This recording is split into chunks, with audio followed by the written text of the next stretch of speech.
ओम श्री गणेशाय नमः।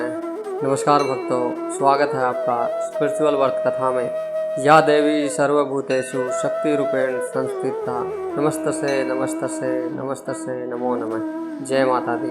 प्रिय भक्तों, आप सभी का हार्दिक स्वागत है। आज हम गुप्त नवरात्रि के 8वें दिन महाअष्टमी के पावन अवसर पर माँ दुर्गा के 8वें दिव्य स्वरूप का महागौरी की महिमा का श्रवण करेंगे। शास्त्रों में कहा गया कि जो भगत महाअष्टमी के दिन श्रद्धा और विश्वास के साथ गौरी की पूजा करता है, उसके जीवन के अज्ञान, भय, दुख और पाप धीरे धीरे समाप्त होने लगते हैं। माँ अपने भक्तों के जीवन में शांति, पवित्रता और सुख का प्रकाश भर देती है। गुप्त नवरात्रि केवल बाहरी पूजा का पर्व नहीं है, बल्कि यह आत्म शुद्धि, तप, संयम और ईश्वर से जुड़ने का अवसर है। इस दिन साधक अपने मन के भीतर छिपे अंधकार को दूर करने का संकल्प लेते हैं। माँ महागौरी का स्वरूप अत्यंत मनमोहक है। उनका वर्ण पूर्णिमा के चंद्रमा के समान उज्जवल है। वे श्वेत वस्त्र धारण करती है और वृषभ पर विराजमान रहती है। उनके एक हाथ में त्रिशूल, दूसरे में डमरू, तीसरा हाथ अभय मुद्रा में और चौथा वर्ध मुद्रा में रहता है। उनका प्रत्येक रूप भक्तों को यह संदेश देता है कि पवित्र मन सच्ची भक्ति से असंभव भी संभव हो जाता है। लेकिन क्या आप जानते हैं कि माँ पार्वती महागौरी कैसे बनी? इसके पीछे एक अत्यंत प्रेरणादायक कथा है जो तप, त्याग और प्रेम और अटूट विश्वास का अद्भुत उदाहरण है। बहुत समय पहले की बात है। हिमालय पर्वत के राजा हिमवान और रानी मैना के महल में माता पार्वती रहती थी। बचपन से ही उसके हृदय में भगवान शिव के प्रति असीम श्रद्धा और प्रेम था। देवर्षि नारद ने भविष्यवाणी की थी कि पार्वती का विवाह समय भगवान शिव से होगा, लेकिन इसके लिए उन्होंने कठोर तपस्या करनी होगी। यह सुनकर पार्वती ने दृढ़ निश्चय किया, यदि मुझे जीवन में किसी को पति रूप में स्वीकार करना है तो वे केवल भगवान शिव ही होंगे, चाहे मुझे कितनी भी कठिन तपस्या क्यों न करनी पड़े। उनका यह संकल्प केवल एक इच्छा नहीं था, बल्कि आत्मा की पुकार था। एक दिन उन्होंने अपने माता पिता से कहा कि पिताश्री, माताश्री, मुझे भगवान शिव की आराधना के लिए वन में तप करने की अनुमति दीजिए। यह सुनकर माता मैना की आंखों से आंसू आ गए। उन्होंने कहा, पुत्री, वन का जीवन बहुत कठिन है। वहाँ न राजमहल का सुख होगा, न भोजन की व्यवस्था। तुम इतनी कोमल हो, यह सब कैसे सह पाओगी? पार्वती ने शांत स्वर में उत्तर दिया कि माँ, सच्चे लक्ष्य के लिए कठिनाइयाँ ही साधना बन जाती है। यदि मेरा विश्वास अटल है तो भगवान शिव अवश्य मेरी प्रार्थना सुनेंगे। राजा हिमवान ने पुत्री की दृढ़ता देखी और आशीर्वाद देते हुए कहा कि जाओ पुत्री, हमारा आशीर्वाद सदैव तुम्हारे साथ रहेगा। तुम्हारी भक्ति अवश्य सफल होगी। माता पिता का आशीर्वाद लेकर पार्वती वन की ओर चल पड़ी। उन्हें नहीं पता था कि आगे कितनी कठिन परीक्षाएं आने वाली है, लेकिन उनके मन में केवल एक ही नाम गूंज रहा था, ओम नमः शिवाय, ओम नमः शिवाय। यहीं से आरंभ होती है वह महान तपस्या जिसने एक साधारण राजकुमारी को जगत की पूजनीय महागौरी बना दिया। वन के मध्य एक शांत स्थान था। माता पार्वती ने अपना आसन लगाया। चारों ओर ऊंचे ऊंचे वृक्ष, पक्षियों का मधुर कलरव और हिमालय से आती शीतल हवा वातावरण को पवित्र बना रही थी। माता ने नेत्र बंद किया और निरंतर जप करने लगी, ओम नमः शिवाय। शुरुआत में वे केवल फल खाकर जीवन यापन करती। कुछ समय बाद उन्होंने फल भी त्याग दिया, केवल पत्तों का सेवन करने लगी। वर्षों बीत गए, फिर एक दिन उन्होंने पत्तों का भी त्याग कर दिया। इसी कारण उन्हें अपर्णा भी कहा गया है। वह देवी जिन्होंने एक पत्ता तक ग्रहण नहीं किया। दिन बीतते गए, वर्ष बीत गए। तेज धूप, मूसलाधार वर्षा और कड़ाके की ठंड कुछ भी उनकी साधना को डिगा न सका। उनका शरीर अत्यंत कृश हो गया, किंतु उनका संकल्प पहले से भी अधिक दृढ़ था। देवलोक में यह दृश्य देखकर सभी देवता आश्चर्यचकित हो उठे। देवराज इंद्र बोले कि ऐसी कठोर तपस्या तो बड़े बड़े ऋषि भी नहीं कर पाते। माता पार्वती की भक्ति अद्वितीय है। देवर्षि नारद मुस्कुराए और बोले, जहाँ सच्ची श्रद्धा होती है वहाँ समय महादेव को प्रकट होना ही पड़ता है। उधर कैलाश पर्वत पर भगवान शिव समाधि में लीन थे। वे सब कुछ जानते थे, फिर भी उन्होंने सोचा, भक्ति की पूर्णता तब सिद्ध होती है जब साधक की निष्ठा अंतिम परीक्षा भी अडिग रहे। उन्होंने एक वृद्ध ब्राह्मण का रूप धारण किया और माता पार्वती के सामने पहुंचे। ब्राह्मण ने पूछा कि हे पुत्री, तुम इतनी कठिन तपस्या किसके लिए कर रही हो?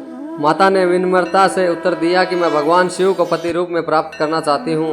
वृद्ध ब्राह्मण मुस्कुराए और बोले, शिव, वे तो शमशान में रहने वाले, भस्म धारण करने वाले और गले में सर्प पहनने वाले योगी हैं। ऐसे विरक्त तपस्वी को पति बनाने की इच्छा क्यों? यह सुनकर भी माता पार्वती तनिक भी विचलित नहीं हुई और उन्होंने दृढ़ स्वर में कहा, महादेव केवल योगी नहीं, समय आदि योगी, महाकाल और समस्त सृष्टि के स्वामी है। उनका बाहरी रूप नहीं, उनका दिव्य स्वरूप मेरे लिए महत्वपूर्ण है। यदि जीवन भर तप करना पड़े तब भी मैं अपने संकल्प से पीछे नहीं हटूंगी। उनके इन वचनों में अटूट विश्वास था, समर्पण और भक्ति झलक रही थी। उसी क्षण वह वृद्ध ब्राह्मण दिव्य प्रकाश में परिवर्तित होने लगा। चारों ओर डमरू की ध्वनि गूंज उठी, आकाश से पुष्पों की वर्षा होने लगी। माता ने नेत्र उठाए और उनके सामने समय भगवान शिव अपने दिव्य स्वरूप में विराजमान थे। महादेव ने प्रसन्न होकर कहा कि देवी, तुम्हारी तपस्या, धैर्य और अटल प्रेम ने मुझे अत्यंत प्रसन्न किया है। तुम्हारी भक्ति संसार के लिए आदर्श बनेगी। मैं तुम्हें अपनी अर्धांगिनी के रूप में स्वीकार करता हूँ। यह सुनते ही माता पार्वती की आंखों से आनंद के आंसू बहने लगे। समस्त देवगण हर हर महादेव और जय भवानी के जय घोष से आकाश गूंजयमान होने लगा। लेकिन अभी एक दिव्य घटना शेष थी, जिसके बाद माता पार्वती संपूर्ण जगत में महागौरी के नाम से भी विख्यात हुई।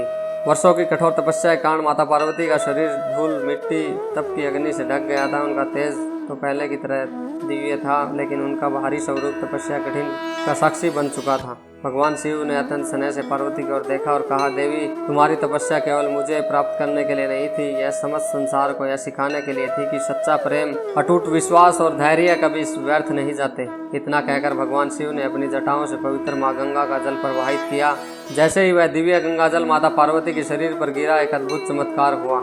चारों ओर तेजस्वी प्रकाश फैल गया। आकाश में देवताओं ने दुदुम्बियां बजाई, गंधर्वों ने मधुर गीत गाए और अप्सराएं आनंद से नृत्य करने लगी। माता का स्वरूप अब पूर्णिमा के चंद्रमा की तरह अत्यंत गौर, उज्ज्वल और दिव्य हो गया। उनका तेज इतना अद्भुत था कि चारों दिशाएं प्रकाश से भर उठी।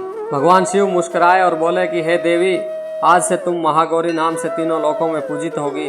जो भी भक्त श्रद्धा और विश्वास से तुम्हारी आराधना करेगा, उसके जीवन के पाप, भय, दुख, अज्ञान का नाश होगा। उसके मन में शांति, पवित्रता और सद्बुद्धि का वास होगा। देवताओं ने एक स्वर में कहा कि जय माँ महागौरी, जय जगदम्बा। उस समय देवर्षि नारद ने विनम्र होकर कहा, माँ, कलयुग में जो मनुष्य अनेक दुखों, चिंताओं और पाप से घिरा होगा, वह आपकी कृपा कैसे प्राप्त करेगा। माँ महागौरी ने करुणामयी स्वर में उत्तर दिया कि जो भक्त सच्चे मन से मेरा स्मरण करेगा, अहंकार त्याग कर सत्य और धर्म के मार्ग पर चलेगा, दूसरों की सेवा करेगा और महाअष्टमी के दिन श्रद्धा से मेरी पूजा करेगा, मैं उसके जीवन के अंधकार को अवश्य दूर कर दूंगी। फिर माँ ने आगे कहा, मेरे लिए सोना चांदी के महल नहीं, बल्कि भक्त का निर्मल हृदय सबसे प्रिय है।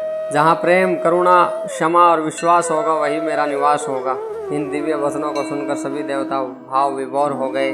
प्रिय भक्तों, यही कारण है कि महाअष्टमी के दिन सफ़ेद वस्त्र, सफ़ेद पुष्प और सात्विक भोग अर्पित करने का विशेष महत्व माना जाता है। सफ़ेद रंग केवल बाहरी पवित्रता का नहीं, बल्कि मन, वचन, कर्म की शुद्धता का भी प्रतीक है।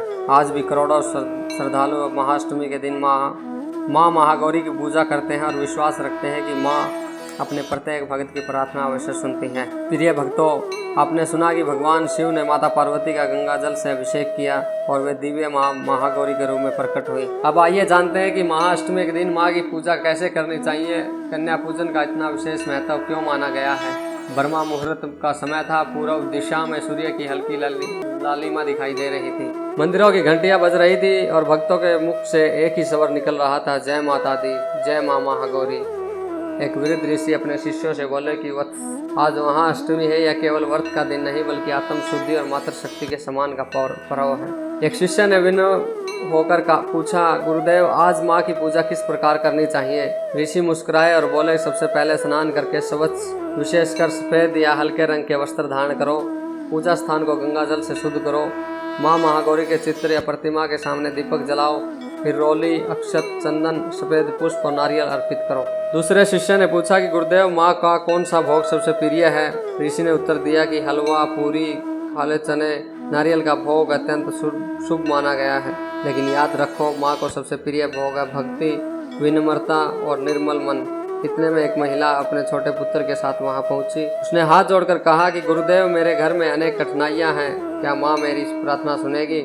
ऋषि ने प्रेम से कहा, यदि तुम्हारा विश्वास सच्चा है तो माँ महागौरी तुम्हें कभी निराश नहीं करेगी। वे अपने भक्तों के दुख हरने वाली करुणामयी जगदम्बा है।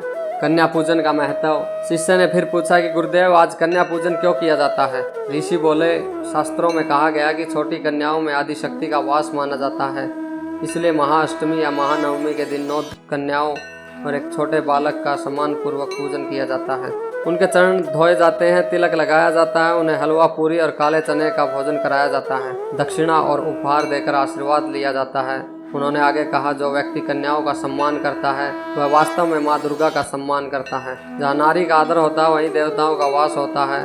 यह सुनकर सभी शिष्यों ने प्रणाम किया और संकल्प लिया कि वे सदैव नारी का सम्मान करेंगे। माँ महागौरी मानो प्रत्येक भगत से कहती है कि अपने मन को ईर्ष्या, क्रोध और अहंकार से मुक्त करो, सत्य, सेवा, करुणा और क्षमा को अपनाओ, यही मेरी सच्ची पूजा है। प्रिय भक्तों, महाअष्टमी हमें केवल पूजा करना ही नहीं सिखाती बल्कि अपने जीवन को पवित्र और श्रेष्ठ बनाने की प्रेरणा भी देती है। प्रिय श्रद्धालुओं, आपने सुना होगा कि महागौरी महाअष्टमी के दिन कैसे अपने भक्तों पर आशीर्वाद बरसाती है, कैसे उसके सारे संकट हरती है, कैसे उसके घर में समृद्धि लेकर आती है, सुख शांति लेकर आती है। इसी प्रकार से जो भगत माता की इस कथा को सुनता है, माता की प्रार्थना करता है, माता सदा उस पर आशीर्वाद बरसाती है। प्रिय मित्रों, अगर यह कथा आपको पसंद आई हो तो हमारे चैनल को सब्सक्राइब करें, लाइक करें, कमेंट करें और अपने साथियों के साथ इसको साझा करें।